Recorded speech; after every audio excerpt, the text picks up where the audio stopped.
In the reading yesterday that closed, Carol Gilligan essentially says this: women think differently about ethics because they're afraid of abandonment, which means they're afraid of losing relationships.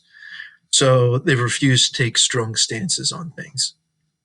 This is this concept that women are people pleasers. Guys, frankly, don't care what you think about them, whereas women do. Um, Female students are always going to take notes and always pretend like they want to be in class, whereas male students might come in, just throw their book bag down and put their head on the desk because they don't care what the teacher thinks about them. Who's going to show up in college to an 8 o'clock class in the morning? A guy or a gal? A gal. Why? Because she cares what the professor thinks about her. So I saw Carol Gilligan speak some years ago, and she was talking about a boy and a girl, high schoolers, going out on their first date, and they go to a pizza shop. And the guy says, "What do you want on your pizza?" And everybody, what does the girl say? "I don't care, whatever you like." And the reason she says that, according to Gilligan, is that she's afraid if she states her opinion strongly, anchovies and green peppers, that internally the guy's going to go, okay, strong willed woman here. If she feels this strongly about pizza, what's she going to be like in other areas of life? Women don't want to take strong stances because they are afraid they will lose relationships. Not just when it comes to opinion about pizza, but when it comes to morality. Women don't want to draw a line in the sand and say, listen, take it or leave it. You either behave this way or don't. That's fine. Women aren't going to do that because they do not want to risk losing the relationship. I've said it about 5 times now. Don't want to risk losing the relationship. Do you agree with that? I'm especially curious, ladies. Like, do you find this dynamic in your own life?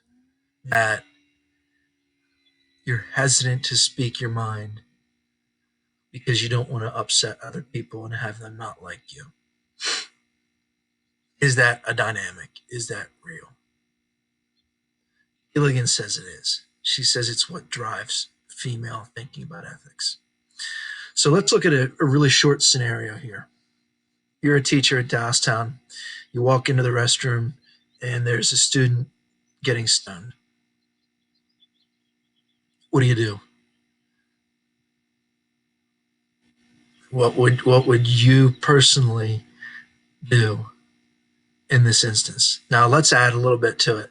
Let's say that you know the student really well. You guys have a good relationship, and you've known the student for years because they grew up in your neighborhood, and you've seen them grow up, and they have a good rapport with you, et cetera, et cetera.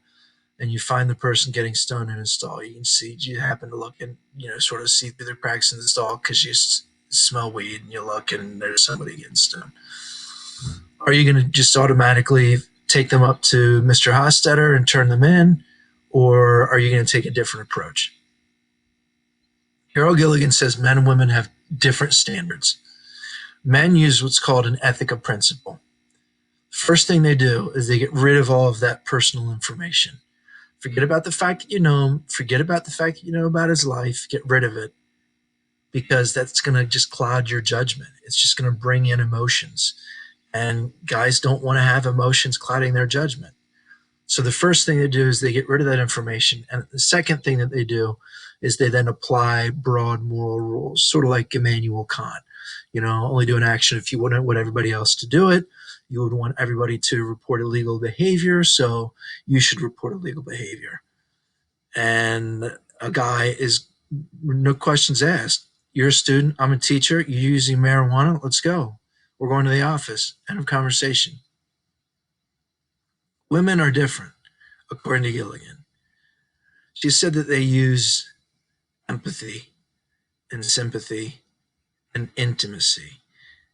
So think about the term empathy. Empathy is probably the really most important one, because empathy means to feel the emotions of another person. Put yourself in another person's shoes. So let's say that you've known this kid since forever because they grew up in your neighborhood, and you know that they have not grown up in a very loving household. So you go in, you see the student getting stoned, and you think to yourself, well, gosh, honestly, if I had grown up in that household, maybe I'd be using marijuana. So you're going to take in those emotions rather than get rid of them. Those emotions matter. Empathy gives you information for women. For men, it just clouds your judgment. Second thing for women, then, is how can I resolve this situation in a way that I don't lose the relationship? So this doesn't mean that you don't report the kid. You might, it's not going to say, hey, flush that joint and then get out of here. Um, like that would be crazy talk. But you could do it in a way that they won't shut you out emotionally for good. You could express your concern.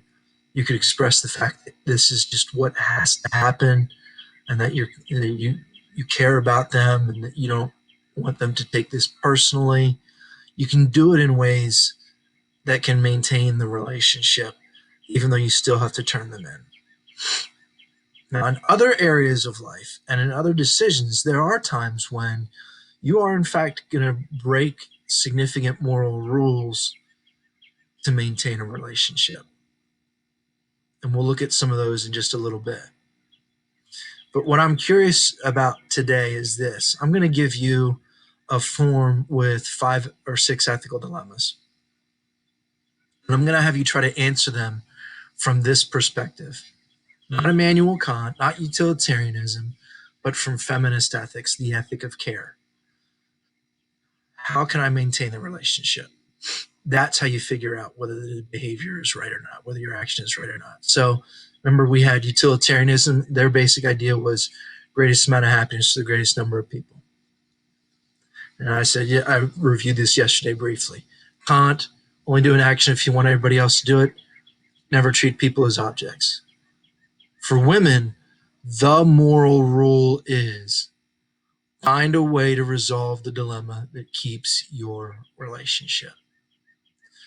So I'm going to ask you a couple of ethical dilemma questions on the form, and then I'm going to ask you a couple of 1 or 2 personal reflection questions on the form that will get you into this way of thinking about feminist ethics and ethical dilemmas from a feminist ethics perspective. So go ahead and jump over to the form and complete that.